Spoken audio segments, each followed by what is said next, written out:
नमस्कार, पद्मेश 24/7 में आपका स्वागत है। मैं हूं अर्चना मिश्रा। सबसे पहले रुक करते हैं आज की हेडलाइंस पर।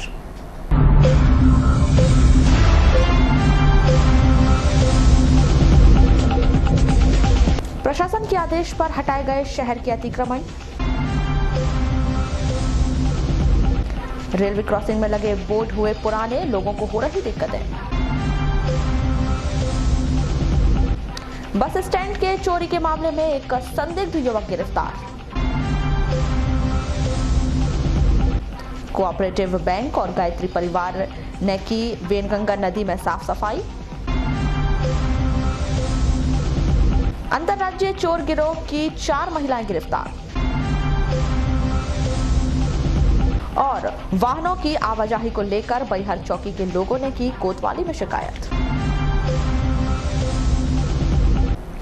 और अब खबरें विस्तार से। नगर के वार्ड नंबर 5 बैहर चौकी के 1 दर्जन से अधिक लोग शनिवार को कोतवाली थाना पहुंचे, जहां उन्होंने सीएसपी और कोतवाली थाना प्रभारी को शिकायत कर समस्या का निराकरण करने की मांग की। महिलाओं ने बताया कि उनके द्वारा प्रधानमंत्री आवास योजना के तहत मकान निर्माण किया जा रहा है, लेकिन कुछ महिलाओं के द्वारा निर्माण सामग्री लेने वाले वाहनों को आने नहीं दिया जा रहा है। पुलिस प्रशासन से उचित कार्रवाई की मांग की है, लेकिन कुछ महिलाओं के द्वारा निर्माण सामग्री लाने वाले वाहनों को आने नहीं दिया जा रहा है। पुलिस प्रशासन से उचित कार्रवाई की मांग की है। हमारी समस्या रोड को लेकर है। कुछ लोग क्या है, हम लोग का ट्रैक्टर नहीं आने देने हैं, और जो प्रधानमंत्री आवास योजना के अंतर्गत जो हमें पैसा मिला है उसी से सर हम लोग मकान बनाना चाहते हैं, मगर कुछ लोग की ऐसी दादागिरी चल रही है, मतलब उल्टे सीधे मांग, गाली गलौज सारी चीज़ें चल रही है। नहीं, मतलब कैसी दादागिरी कर रहे हैं वो लोग? सर पैसे मांगते हैं, कहीं बोलते हैं कि नहीं आप यहाँ से नहीं ले जा सकते। क्या नहीं ले जा सकते? मटेरियल नहीं ले जा सकते, मटेरियल नहीं लाने दे रहे हैं, और कह रहे हैं कि अगर आपको लाना है तो सड़क पर गिराओ और वहाँ से हाथ ठेले से लाओ। अब सर हम ऐसा कैसे कर सकते हैं? 2.5 लाख में हम क्या कर सकते हैं सर, बताइए आप। कौन सा वार्ड है आपका? Ward number 5। मगर ये ऐसा क्यों बोल क्यों रहे हैं? क्या वो कहते हैं सर, नगर पालिका की रोड को कहते हैं कि ये रोड को हमने खरीद ली है, और हमारे अध्यक्ष महोदय जी भी गए थे, उन्होंने ब्यौरा लिया तो उन्होंने यही कहा कि ये रोड तो नगर पालिका की है, मगर कुछ लोग विवाद कर रहे हैं कि नहीं ये ज़मीन हमारी है तो हम यहाँ ये नहीं कर सकते, वो नहीं, आपको जाने नहीं देते। ये कितने लोग हैं जो अब कहा जाए तो 8-10 लोग तो होंगे जहाँ तक। इधर मकान कितने बन रखे हैं आपके? आप लोग सर सभी के पैसे आगे पीछे डल रहे हैं। कितने लोगों के मकान बन रहे हैं वहाँ पर? अभी तो सर 4-5 लोगों के मकान है आवास योजना के अंतर्गत, और अदर लोग भी बना रहे हैं। सर पानी की टंकी तक नहीं आ सक रही है हमारे वहाँ से, और जो पाइप था वहाँ पे नगर पालिका की उसको क्षतिग्रस्त किया गया है, क्योंकि उसे वो लोगों ने हटा कर, और अभी जब पता चल गया कि हम लोग पुलिस तक जा रहे हैं तो पता नहीं रातों रात वो पाइप आज लग गया है, मगर हम लोगों ने उसकी फ़ोटो खींच के रख लिए थे। लालबर्रा थाना क्षेत्र के अंतर्गत आने वाले ग्राम बेलगांव में एक व्यक्ति ने आंगनवाड़ी सहायिका श्रीमती रिजन बाहेश्वर और उनके पुत्र शिवजय बाहेश्वर को लाठी और ब्लेड से मारकर घायल कर दिया। घायल दोनों मां बेटे को जिला अस्पताल में लाकर भर्ती किया गया है। प्राप्त जानकारी के अनुसार आंगनवाड़ी सहायिका रिजन बाहेश्वर शनिवार को दोपहर में स्कूल से अपने घर जा रही थी, तभी पड़ोसी प्रकाश माने ने हमला कर दिया और लाठी व ब्लेड से मारकर घायल कर दिया। इसके बाद उसने उसके पुत्र शिवजय को भी मारपीट कर जख्मी कर दिया। इस घटना के संबंध में ग्रामीण कुलदीपक माने ने बताया कि प्रकाश माने, जो कि मानसिक रूप से अस्वस्थ है और उसने नशे का सेवन कर दोपहर में अचानक हमला कर इस घटना को अंजाम दिया है। कुलदीपक माने। अच्छा, ये कौन लगती है आपके? जी भाभी हमारी। भाभी है, क्या नाम है इनका? रीजन बाहेश्वर। अच्छा, कैसे क्या घटना हुई थी इनके साथ में आज? भाभी स्कूल से आ रही थी तो उनके घर के सामने अचानक आदमी निकल के, मतलब वो पागल टाइप का बिल्कुल, वो आके अचानक वार करने लगा उस पर। क्या नाम है? और हंसिया डंडे और उससे ब्लेड से।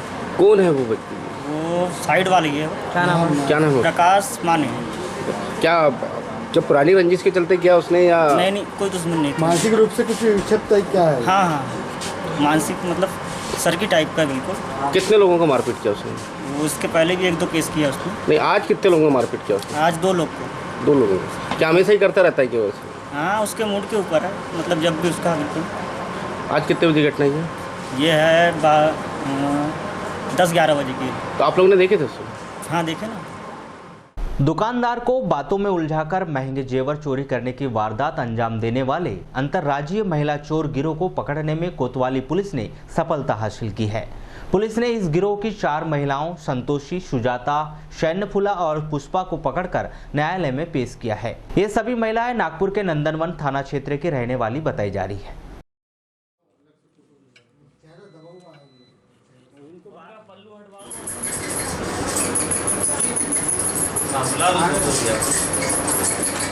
वो भाई का चेहरा ऊपर करा घूम के लिए ऊपर बहुत सामने वाली हो तुम्हारी हरी साड़ी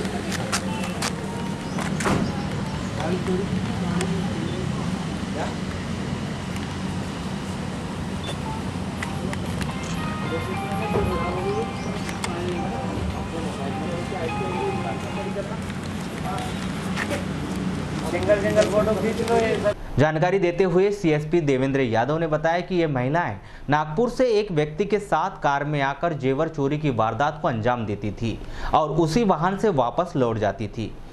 इन्होंने पिछले दिनों बोरीकर ज्वेलर्स से 61,000 रुपए के जेवरातों की चोरी की थी। ये दिनांक 16 अप्रैल 2019 को भूमेश्वर बोरीकर नाम के व्यक्ति द्वारा हमारे साथ रिपोर्ट कराई गई थी कि उनकी जो दुकान थी, सोने की दुकान थी, वहाँ से 4 महिलाएं टॉप्स देखने के बहाने, अन्य जेवर देखने के बहाने उनके यहाँ से 6 टॉप्स की जोड़ी जो है चुरा कर लेके गई है। उसमें विवेचना के दौरान हमारी टीम लगाई गई थी। इनके द्वारा जो है सबसे पहले जो है एक जिस वाहन से ये लोग महाराष्ट्र से आए थे उस वाहन और पंजाब एसम्बरे को गिरफ्तार किया गया। उनसे पूछताछ के बाद इन 4 महिलाओं की गिरफ्तारी की गई है। इनके द्वारा जो अपने द्वारा वारदात करना कबूला है। ये पूरा गैंग का मॉडस ऑपरेंडी ये होता था कि एक अन्य, चूँकि नागपुर के रहने वाले पूरा गैंग है ये, और नागपुर से यहाँ आने के बाद में एक व्यक्ति इनको लेकर आता था जो कि हमारे द्वारा पूर्व में गिरफ्तार किया जा चुका था। और फिर आने के बाद में ये दुकान पर जाकर उनको बातों में उलझा कर जेवर देखने के बहाने अन्य कुछ महिलाएं जेवर देखने की बात करती थी और कुछ अन्य जो है उसमें से जेवर चुरा लेती थी। इस प्रकार इनका मोडस ऑपरेंडी था और ये अभी इनसे पूछताछ की जा रही है। संभवतः इनके द्वारा और भी अन्य जगहों पर वारदातें की गई होगी। सर, कितने लोग शामिल थे इनके गिरोह में?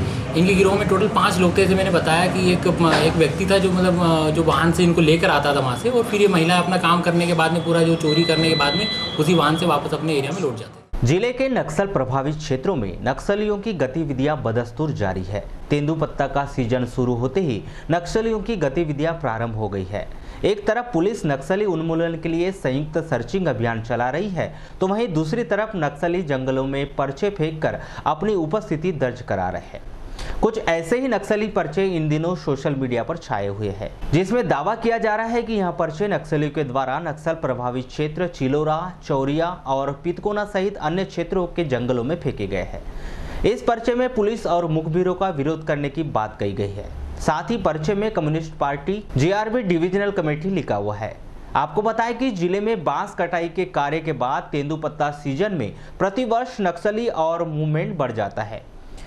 इस नक्सली मूवमेंट को रोकने और उनके मंसूबों को विफल करने के लिए पुलिस अधीक्षक अभिषेक तिवारी के द्वारा तेंदुपत्ता ठेकेदारों सहित कर्मचारियों व ग्रामीणों से नक्सलियों के बहकावे में न आने और नक्सलियों के द्वारा पैसे आदि की मांग करने एवं तरह तरह का प्रलोभन देने की सूचना तुरंत पुलिस को देने की अपील की है।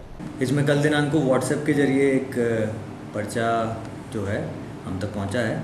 उस पर्चे की हम तस्दीक करा रहे हैं कि किस क्षेत्र में ये एक्चुअली फेंका गया है और किसके द्वारा फेंका गया है। सर, किस तरह का पर्चा, उसमें क्या लिखा है? जनरली जो नक्सलियों द्वारा पर्चे फेंके जाते हैं उसमें उनके द्वारा जो पब्लिक को गुमराह करने के लिए या पब्लिक तक अपनी विचारधारा की बातें पहुंचाने के लिए जो चीज़ें लिखी जाती हैं वही उस पर्चे में भी लिखी गई हैं और उनकी जांच कराई जा रही है और पब्लिक में उसका प्रभाव ज़्यादा गलत ना पड़े, इसलिए उनका खंडन भी किया जा रहा है संबंधित क्षेत्रों में। आगामी समय में तेंदुपत्ता तोड़ाई भी चालू होने वाली है कि क्या कुछ इंतजाम किए गए पुलिस द्वारा? इसके लिए ये हम सबसे पहले तो अपील कर रहे हैं जो लोग वहाँ पर तेंदुपत्ता तोड़ाई में जो कर्मचारी लगे होते हैं, जो ठेकेदार होते हैं, उनसे यदि उनमें किसी भी तरह के अवैध वसूली की मांग आती है तो सर्वप्रथम वो पुलिस को सूचित करें, पुलिस से सहायता प्राप्त करें और जिसके कारण इस एक इलीगल प्रैक्टिस को रोका जा सके, कम से कम किया जा सके। सर, कुछ सुरक्षा व्यवस्था भी बढ़ाई जा रही है? सुरक्षा व्यवस्था पर्याप्त है। अपने लगातार ऑपरेशंस भी उस रोड में निकल रहे हैं। कुछ ऐसे जो डिपो हैं फॉरेस्ट के जहाँ पर ये तेंदुपत्ता तोड़ाई के आसपास का कार्रवाई है या जहाँ रखा जाता है वहाँ पर विशेष सुरक्षा भी दी जाती है। परंतु सर्वप्रथम यह है कि यदि हमें सूचना मिलेगी तो हम और प्रभावी कार्रवाई भी कर सकते हैं और साथ ही साथ जो ये कि अवैध वसूली का जो तरीका है और ये जो पैसा जाता है और देश की सुरक्षा से खिलवाड़ करने वालों के हाथ में जाता है, तो वो ना पहुँचे, इसके लिए सभी स्थानीय जो व्यापारी वर्ग जो उससे जुड़ा हुआ है, जो ठेकेदार हैं, मजदूर हैं, उनसे अपील करता है कि हमें सूचना दें। रेल हादसों पर अंकुश लगाने के लिए रेलवे विभाग के द्वारा नगर के विभिन्न रेलवे क्रॉसिंग में दिशा निर्देश सूचक लगाए गए हैं ताकि इन निर्देशों का पालन कर आम जन आकस्मिक हादसों से बच सके। लेकिन रेलवे विभाग के द्वारा लगाए गए बोर्ड काफी पुराने होने के कारण लोग रेलवे नियमों को ताक पर रखकर अपनी जान जोखिम में डाल रहे हैं।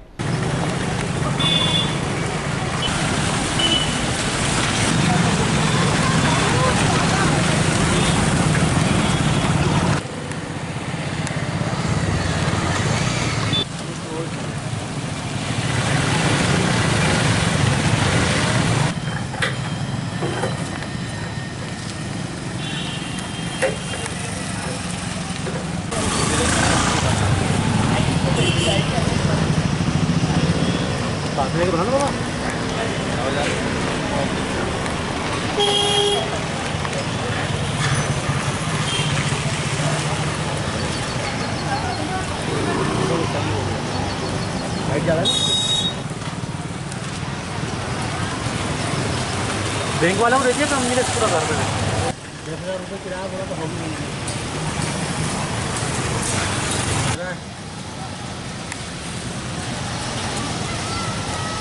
इस संदर्भ में राहुल बिसाने ने कहा कि रेलवे विभाग को इस ओर ध्यान देना चाहिए। करते हैं यहाँ से कई लोग ट्रेन के नीचे से पार करते, ट्रेन आती भी रहती थी यहाँ से नीचे से पार करते हैं। अच्छा, कुछ निर्देश दिए हैं यहाँ दिशा निर्देश कुछ लिखा हुआ नहीं है, लिखा हुआ भी एक बोर्ड है लेकिन वो उतना दिख नहीं रहा, तो फट गया है, मतलब फट गया पूरा वो।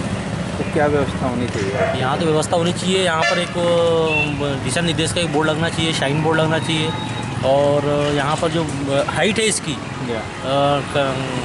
फाटक की हाइट को कम करना चाहिए, तो इसका नीचे गाड़ियाँ नहीं पार हो पाएंगी इस टाइप से। यहाँ पर और भी काफ़ी ऐसे रेलवे क्रॉसिंग है जहाँ पर दिशा निर्देश संकेतक नहीं होना चाहिए, तो गवर्नमेंट की लापरवाही है, यहाँ पर दिशा निर्देश नहीं होने चाहिए। वहीं इस मामले में रेलवे स्टेशन प्रबंधक ने दूरभाष पर चर्चा कर बताया कि रेलवे क्रॉसिंगों में रेलवे विभाग के द्वारा दिशा निर्देश के बोर्ड लगाए गए थे जो पुराने हो चुके हैं और उन्हें हटाने के निर्देश कंस्ट्रक्शन विभाग को दिए जाएंगे। नगर के सौंदर्यीकरण और यातायात को सुगम बनाने के उद्देश्य से प्रशासन के द्वारा की जा रही अतिक्रमण कार्रवाई आज भी जारी रही। एसडीएम के निर्देश पर काली पुतली के आसपास अतिक्रमण को जेसीबी के माध्यम से हटाया गया। आपको बताएं कि शनिवार को प्रशासनिक अमले ने ताबड़तोड़ कार्रवाई करते हुए शहर के अतिक्रमण को हटाने की मुहिम शुरू की थी। इस कार्रवाई के बाद दुकानदारों ने अपनी दुकान प्रशासन द्वारा दी गई जगह पर लगा लिया है। दुकानदारों ने प्रशासन से मांग की है कि जिन स्थानों पर उन्होंने दुकान लगाई है वहां पर प्रशासन विद्युत व्यवस्था शीघ्र करे। वीर मिस्त्री। अच्छा, यहाँ पर जो अभी प्रशासन के द्वारा जो हटाया गया है, यहाँ पर सब आप लोग पहुँच चुके हो, अब क्या लगता है किस प्रकार की व्यवस्था होनी चाहिए? अब यहाँ तो व्यवस्था हो गई, जैसे भी अब झेल ही रहे, सब में पहले लाइट की व्यवस्था कर दीजिए। प्रशासन को बोलिए कि यहाँ पे लाइट के चोरी होंगी, चकारी होंगी, कोई भी कुछ भी लेके जाएगा, इसकी जवाबदारी भी किसकी रहेगी? भिजा तो दी है। की व्यवस्था होनी चाहिए, पानी की व्यवस्था, और सब में पहले तो लाइट की व्यवस्था। लाइट की व्यवस्था बहुत जरूरी है क्योंकि ये लाइट के बिना कोई काम ही नहीं होता, यहाँ अंधेरा हो जाता है पूरा। बस इतना ही करना है अपने को। तो प्रशासन की कार्रवाई से आप संतुष्ट? हाँ, संतुष्ट है, कोई दिक्कत नहीं है, हमको सब संतुष्ट है। भाई प्रशासन को यही मांगे हमारी कि उनको लाइट चाहिए। बिरसा वन परिक्षेत्र के जंगल में एक तेंदुपत्ता संग्राहक पर वन्य प्राणी तेंदुए ने हमला कर दिया, जिससे वह बुरी तरह से घायल हो गया। घायल को बिरसा अस्पताल में भर्ती कराया गया है। घटना सुबह 6 बजे के आसपास की है, जब ग्राम कुदान निवासी विश्वनाथ नामक तेंदुपत्ता संग्राहक जंगल में तेंदुपत्ता तोड़ने गया था। तभी झाड़ियों में छिपे तेंदुए ने उस पर हमला कर दिया, जिससे वह बुरी तरह से घायल हो गया। वहीं तेंदुपत्ता तोड़ रहे ग्रामीणों के चिल्लाने पर तेंदुआ भाग गया। हमले की सूचना वन विभाग को दी गई है। स्थानीय लोगों और वाहन की मदद से घायल को बिरसा अस्पताल में भर्ती कराया गया और वन विभाग की ओर से इलाज हेतु 5,000 रुपए की सहायता दी गई।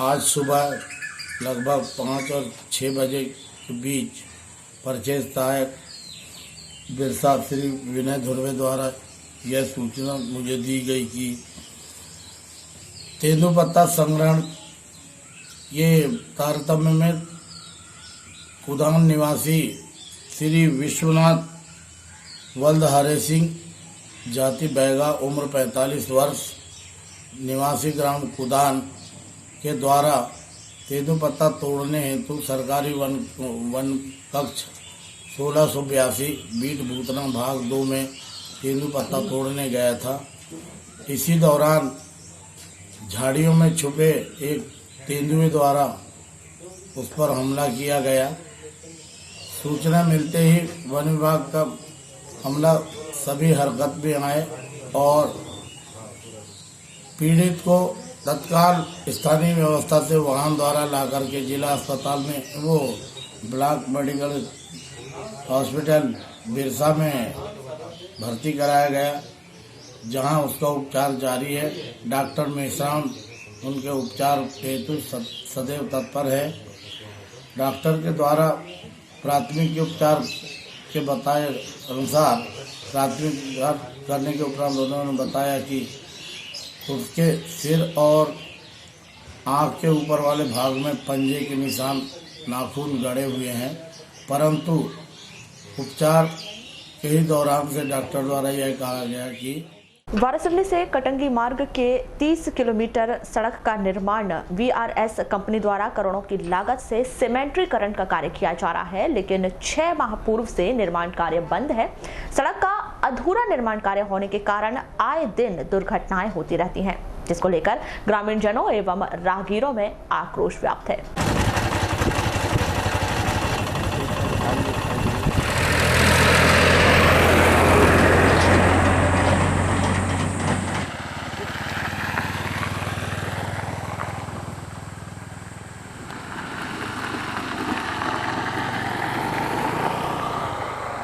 आपका नाम? भरतलाल चौधरी, कंचनपुर। कंचनपुर। ये बताइए जी, जैसे कि वारासिवली कटंगी रोड का निर्माण किया जा रहा है, कब से बंद और क्या परेशानी आ रही है? कम से कम 6 महीना हो गया कब बंद है। तो 6 महीने से काम ही नहीं हो रहा है। धूल डस्ट पूरे घरों में, मतलब जानवर बांधे जानवरों पे, आदमियों पे पूरे धूल डस्ट रहते हैं। कपड़े बाहर नहीं सुखा सकते, धूले हुए कपड़े बाहर नहीं सुखा सकते, कपड़े पूरे गंदे हो जाते हैं। पूरे गंदे हो जाते हैं। घर के अंदर के कपड़े मतलब खराब हो जाते हैं। इधर झाड़ू, दूसरी बार फिर झाड़ू लगाना ही पड़ता है। दिन में कम से कम 10 बार झाड़ू लगाना पड़ता है। डस्ट पूरा बैठ जाता है। शरीर पे भी गलत प्रभाव पड़ रहा होगा। इससे क्या परेशानी आ रही है? बीमारी भी फैल रही है। बीमारी भी फैल रही है। अनेक आर्थिक नुकसान भी हो रहा है। क्या आपका नाम? सुरेश पंचे सर। कहाँ रहते हैं? बुधबुदा।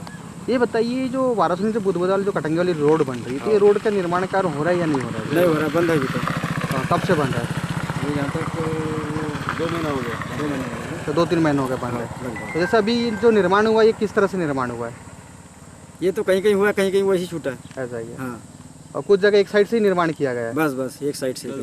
तो क्या तरह से परेशानी आती है? कहीं तो पूरा ही ऐसा है, गिट्टी पड़ी, गिट्टी फैल चुकी है। हाँ। तो फिर तो आने जाने में बहुत दिक्कतें होती है। बहुत दिक्कत। क्या होना चाहिए? बनना चाहिए, रोड का निर्माण होना चाहिए। हाँ। अच्छा, ये निर्माण नहीं होने से हादसे भी हो रहे हैं, दुर्घटना भी हो रहे हैं ना। हाँ। अब भैया बड़ी गाड़ी आती है तब तो दिक्कत हो जाती है। वो उतार तो नहीं सकता गाड़ी, अब क्योंकि वहाँ पे 3 फीट खाई है कम से कम नीचे में। हाँ। जिले की मलाजखंड पुलिस को एक बड़ी सफलता मिली है। गश्त के दौरान पुलिस ने मोटरसाइकिल से 3 लोगों को बाघ की खाल के साथ गिरफ्तार किया, जिसकी कीमत लगभग 2.5 लाख बताई जा रही है। जानकारी के मुताबिक मलाजखंड थाना क्षेत्र अंतर्गत थाना के सामने वाहन चेकिंग के दौरान 3 लोग मोटरसाइकिल पर सवार होकर जा रहे थे, जिन पर संदेह होने पर पुलिस ने पूछताछ की तो गाड़ी में एक पॉलिथीन में सामान रखा हुआ था, जिसकी जांच की गई तो बाघ के बच्चे की खाल बरामद की गई। आरोपियों को गिरफ्तार कर न्यायालय भेज दिया गया।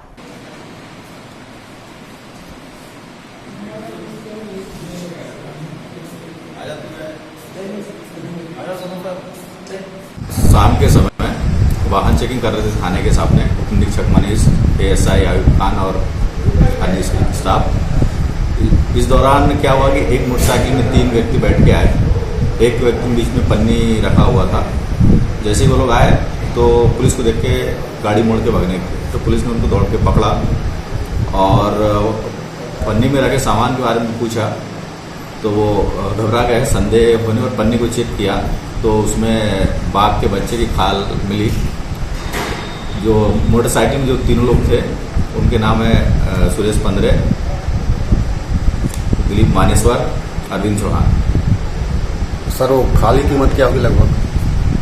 खाल की कीमत मार्केट रेट में 2-2.5 लाख तो है। तीनों आरोपी एक तो बाकीगुड़ा का है और अरविंद चौहान जो है वो सुसवा जो किरनापुर क्षेत्र पड़ता है उस क्षेत्र का रहने वाला है। दिलीप मानेश्वर खैरगांव का है जो यहाँ जियो का काम करने के लिए आए थे। इस दौरान इनकी दोस्ती सुरेश से हो गई, जिसके चलते सुरेश ने इनको ये बोला कि मेरे पास खाल रखा हुआ है, आप इनको बिकवाने के लिए ढूंढो। ये लोग जिला सहकारी केंद्र बैंक और गायत्री परिवार बालाघाट द्वारा संयुक्त रूप से गंगा सप्तमी के पावन अवसर पर वेनगंगा नदी के पावन तट पर छोटे पुल के आसपास साफ सफाई अभियान चलाया गया। नदी की सफाई कर लोगों को संदेश दिया गया कि वे भी नदी को साफ सुथरा रखने अपना सहयोग दें। अमेरिका में कितने पढ़ने वाले तो यूक्रेन में कितने पढ़ने वाले, ये आंकड़ा भी आपको मैं समय समय पर पोस्ट करते रहता हूँ। तो लीजिए, जल छिड़क दिए, आदरणीय सर जी का तिलक कीजिए, कलावा बांधिए। एक बहन आ जाए। ओम व्रतेन दीक्षामाप्नोति दीक्षाप्नोति दक्षिणाम दक्षिणाम श्रद्धामाप्नोति श्रद्धया शतमाप्यते। एन बद्धो बलि राजा दानवेन्द्रो महाबला एन त्वं प्रतिबध्नामि रक्षे माचल माचल। तिलक कीजिए।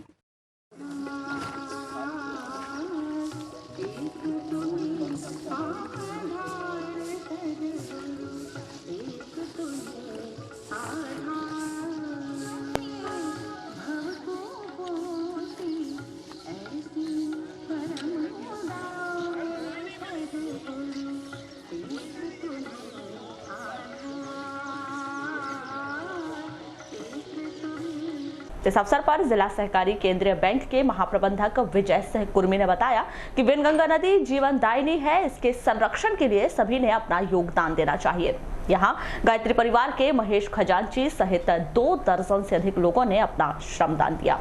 एक गायत्री परिवार के कुछ लोग मेरे से जुड़े हुए हैं, तो उनका व्हाट्सएप आया, मैंने देखा तो आज गंगा सप्तमी का दिन भी था, तो मैंने कहा ये तो बहुत अच्छा काम है, सभी के हित के लिए है, सभी के कल्याण के लिए है।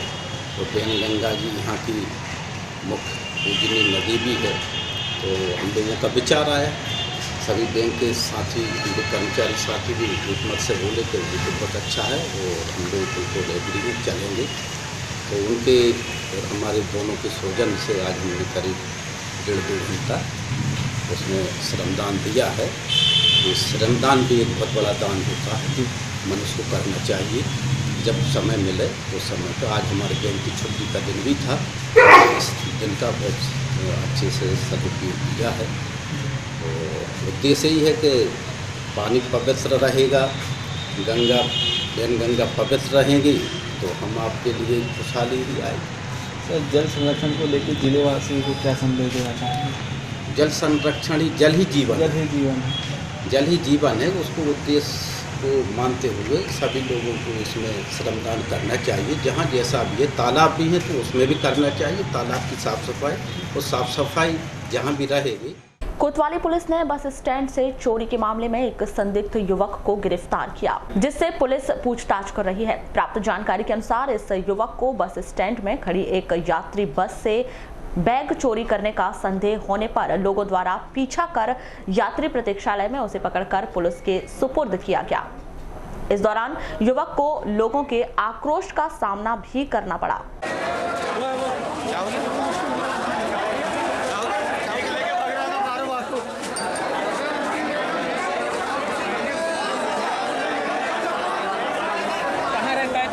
भैया ने तो सुलेतन सुंगा दिए थे उसके धुन में मैं किसने सुंगाया? राकेश नाम का एक लड़का था, मैं उसकी धुन में। तू रहता कहाँ है? मैं रहता हूँ मरारी मोहल्ले में। मरारी मोहल्ले में कहाँ गया था तू?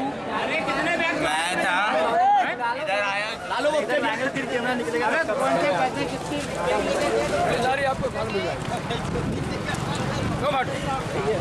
जाओ वाली जाओ, इतना मार दिया उसको यार।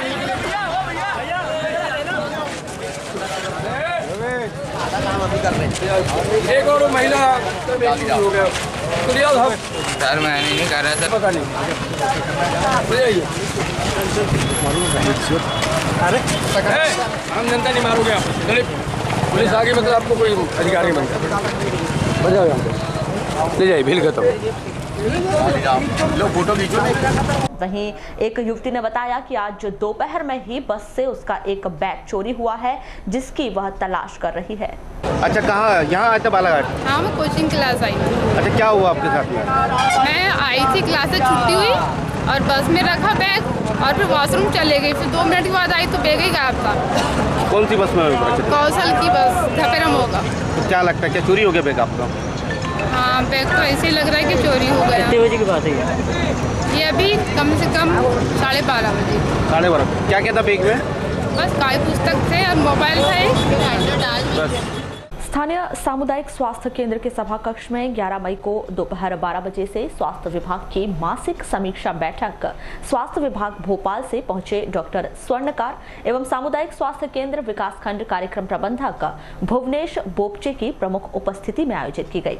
इस बैठक में स्वास्थ्य विभाग द्वारा संचालित योजनाओं के क्रियान्वयन की समीक्षा की गई और आगामी जून माह में स्वास्थ्य विभाग द्वारा चलाए जाने वाले दस्तक अभियान के संबंध में स्वास्थ्य विभाग के मैदानी अमले को जानकारियों से अवगत कराते हुए आवश्यक दिशा निर्देश दिए गए। आपके साथ कोऑर्डिनेट करें तो आप उनको बताइए जब टीकाकरण सत्र में जा रहे हैं कि हम इस दिन आपके यहाँ दस्तक राउंड करेंगे, इस दिन से इस दिन तक दस्तक राउंड करेंगे, इसमें मेरे को आपका सहयोग चाहिए, आप एपीओसी लेके तैयार हैं। और अगर उसके बाद भी आपके यहाँ आपकी आंगनबाड़ी कार्यकर्ता कोऑर्डिनेट नहीं कर रही तो डायरेक्ट हमारी डीपीओ मैडम से बात हो चुकी है, हम उसकी खिलाफ एक्शन लेंगे। तो ऐसा नहीं कि हमको एक्शन लेना। आज हमारे यहाँ मासिक समीक्षा बैठक आयोजित हो रही है माह मई की। इसमें हमारे समस्त मैदानी कर्मचारी एएनएम, एलएचबी, एमपीडब्ल्यू सुपरवाइजर्स इनको हमने बुलाया हुआ है और समस्त राष्ट्रीय कार्यक्रम जो भी स्वास्थ्य विभाग के चलते हैं उसकी समीक्षा की जाएगी। जी किसके द्वारा दिए जा रहे हैं दिशा निर्देश? आज हमारे बीच में डॉक्टर स्वर्णकार हैं जो भोपाल से आए हुए हैं। वो अभी आगामी जून माह में जो दस्तक अभियान होना है जिसमें 0 से 5 साल के बच्चों को विभिन्न 11 प्रकार की सेवाएं दी जाएगी, उसके संबंध में वो हमारे कर्मचारियों का उन्मुखीकरण कर रहे हैं। जी क्या दिशा निर्देश दिए हैं? इसमें दिशा निर्देश ये दिया गया है कि आगामी जो दस्तक अभियान है उसके पूर्व हमें क्या तैयारियां करनी हैं ताकि हम अपने अभियान का सफल संचालन कर सकें। उसमें सबसे पहले तो ये है कि 0 से 5 वर्ष के बच्चों की हमारे पास सूची अपडेट हो जाए ताकि हमें ये पता हो कि हमें कितने बच्चों को सर्विसेज देनी है, सेवाएं देनी है। जी कब कब होते हैं ये शिविर? ये हमारे वर्ष में 2 बार दस्तक अभियान का आयोजन 2 चरणों में होता है। इसका प्रथम चरण अभी जून माह में होगा और द्वितीय चरण नवंबर दिसंबर माह में होता है। बुलेटिन के अंत में एक बार फिर नजर डालते हैं आज की हेडलाइंस पर।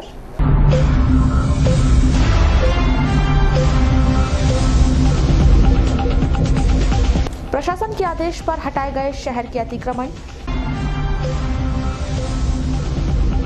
रेलवे क्रॉसिंग में लगे बोर्ड हुए पुराने, लोगों को हो रही दिक्कतें। बस स्टैंड के चोरी के मामले में एक संदिग्ध युवक गिरफ्तार। कोऑपरेटिव बैंक और गायत्री परिवार ने की वेनगंगा नदी में साफ सफाई। अंतरराज्यीय चोर गिरोह की 4 महिलाएं गिरफ्तार। और वाहनों की आवाजाही को लेकर बैहर चौकी के लोगों ने की कोतवाली में शिकायत। तो ये थी अब तक की खास खबरें। अगले न्यूज बुलेटिन के साथ फिर मुलाकात होगी, तब तक के लिए नमस्कार।